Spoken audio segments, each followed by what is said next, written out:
check all the fluids on there. Some of them are liquid cooled. If they're liquid cooled, you should see an antifreeze line. You should be able to see, is that low? Is it right up to par where it should be?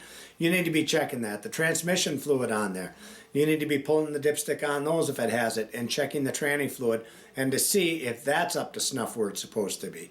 Or what color is it? Does it smell burnt? You know, there's all kinds of things you can look for with that stuff. The oil by far is the most important as far as I'm concerned. So, tire tread is another thing I look at. When I get there and if I see bald tires on the mower, that means this guy really didn't give a shit about it, and he didn't, you know, he didn't put tires on the thing because he doesn't want to spend a dime on it. You know, he's going to be getting rid of this mower. He doesn't want to put tires on it. So he probably didn't put anything else into it either. You know what I mean? The oil filter probably hasn't been changed in forever and things of that nature. So, having said that, now the brand name, that's a big thing. And the other thing, before I get to the brand name, how old is that mower? Okay? You need to have a rough idea. When you go out there, you should Google that and see what they're going for. So, in other words, if it's a walk-behind mower and it's going for $200 brand new, you know if this thing is a year or two old that you should be able to pick it up for half that price. Okay? You need to know your prices before you go to that house. So, know what it is, and obviously you know what you're going to look at or you wouldn't even be going to the house. Take the extra few minutes, Google it, find out what the mowers are going for right now. That'll give you an idea in the ballpark. You might get there and find this thing is really clean and really beautiful and well maintained, and he's asking a little bit more for it, but hey, look at the mower. He's kept it up and he's taken care of it. It is worth a little bit more. Okay, but at least you have a kind of a guidance on where about the price should be.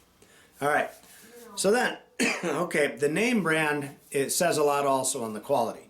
So on the quality end of things, Briggs & Stratton's been around a while. Kawasaki motors have been around a while. You look at, the motors are a huge part of your mower, okay?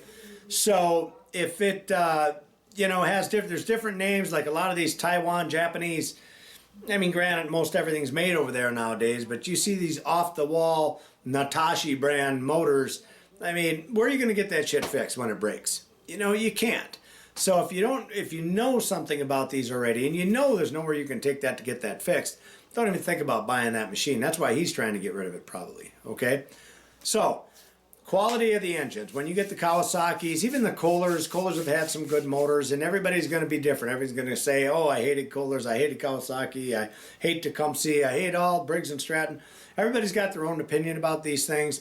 I think Honda's a good motor. I think Kawasaki's a good motor. I hear a lot of good things about the Briggs motors, but it goes all over the place, and I'm sure everyone's got their opinion on it. The other thing that I really watch for, and this is very important to me because I'm in the business of lawn care, is there a dealer nearby? So I like Gravely's, so I always look for Gravely's because I know what I'm looking for when I go after that type of a mower. And I know the cost of those mowers. So that being said, I need to know there's a dealer here. I made a change from Harris years ago.